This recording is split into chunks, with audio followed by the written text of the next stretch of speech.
5 ప్రజా బడ్జెట్లు ప్రవేశపెట్టిన ప్రభుత్వం మీద అధ్యక్ష ప్రతిపక్షం వేస్తా ఉన్న నిందలు, ఆ నిందలకు సంబంధించి వాస్తవాలు ఏమిటి అన్నది ఆ నిందలకు జవాబు చెబుతూ వాటికి సంబంధించిన నిందలవి ఏ రకంగా నిందలు అని చెప్పి తెలియజెప్పే కార్యక్రమంలో భాగంగా ఈ సభ ద్వారా రాష్ట్ర ప్రజలందరికీ కూడా కొన్ని విషయాలు చెప్పదలుచుకున్నాం అధ్యక్ష. ముందుగా అధ్యక్ష, రాష్ట్ర ఆర్థిక వ్యవస్థకు సంబంధించి 5 సంవత్సరాలలో ఈ 5 సంవత్సరాలలో అధ్యక్ష మనం ఎదుర్కొన్న సవాళ్ళను ఒకసారి గమనిస్తే అధ్యక్ష, ఎందుకంటే అధ్యక్ష మనం అధికారంలోకి వచ్చే టయానికల్లా ఒక జటిలమైన పరిస్థితుల మధ్య అధికారంలోకి వచ్చినాం. అధికారంలోకి వచ్చిన తర్వాత అధ్యక్ష మనం ఎదుర్కొన్న సవాళ్ళు అధ్యక్ష బహుశా ఎప్పుడూ కూడా ఊహించని విధంగా జరిగాయి. రాష్ట్ర ఆదాయాలు తగ్గడం, అనుకోకుండా ఖర్చులు పెరగడం, కోవిడ్ మహమ్మారి అనేది ఎప్పుడూ కూడా దేశంలో కూడా ఎప్పుడు కూడా నాకు తెలిసినంత వరకు, నాకు ఊహకు తెలిసినంత వరకు ఇటువంటి పరిస్థితులు ఏదైనా ఉంటాయన్నది కూడా ఊహించలేదు. మామూలుగా రాష్ట్ర ఆదాయాలు ఎప్పుడూ కూడా ఈ సంవత్సరం రాష్ట్ర ఆదాయం ఎంత ఉంటే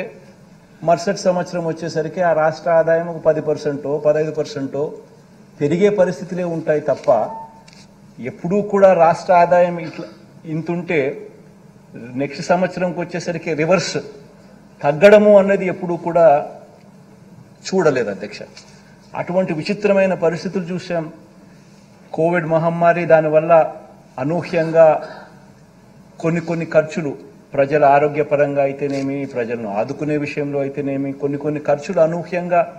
పెట్టాల్సిన దానికన్నా, ఊహించిన దానికన్నా కూడా ఖర్చులు పెరిగిపోయిన పరిస్థితులు కూడా గమనించాం అధ్యక్ష. అదేవిధంగా అధ్యక్ష గమనించినట్లయితే అధ్యక్ష ఈ 5 సంవత్సరాలలో ఇంకా అనూహ్యమైన పరిస్థితులు ఏం చూసామనంటే అధ్యక్ష, కేంద్ర ప్రభుత్వం రాష్ట్రానికి ఇచ్చే పన్నుల వాటా అంటే డెవల్యూషన్స్ అంటాం,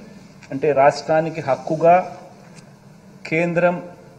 వాళ్ళు కలెక్ట్ చేసిన ట్యాక్సుల గుండా రాష్ట్రానికి రావాల్సిన వాటా, ఈ రాష్ట్రానికి సంబంధించి ఈ కేంద్ర ప్రభుత్వం రాష్ట్రానికి ఇచ్చే ఈ పన్నుల వాటా అంటే ఈ డెవల్యూషన్స్ కూడా అధ్యక్ష మన 5 సంవత్సరాలు ఈ 5 సంవత్సరాల పీరియడ్ కనుక గమనించినట్టయితే అధ్యక్ష ఆ డెవల్యూషన్స్ కూడా తగ్గాయి. దానికి ముందు 5 సంవత్సరాలు చంద్రబాబు నాయుడు గారి పాలనలో ఉన్న 5 సంవత్సరాలతో ఈ 5 సంవత్సరాల పరిస్థితి ఏమిటి అని గమనిస్తే కేంద్రం నుంచి రావాల్సిన డెవల్యూషన్స్ కూడా మన రాష్ట్రానికే కాదు అన్ని రాష్ట్రాలకు కూడా రాష్ట్రానికి వచ్చే డెవల్యూషన్స్ కూడా తగ్గిన పరిస్థితుల్లో ఈ రాష్ట్రం ప్రయాణం చేసిందని కూడా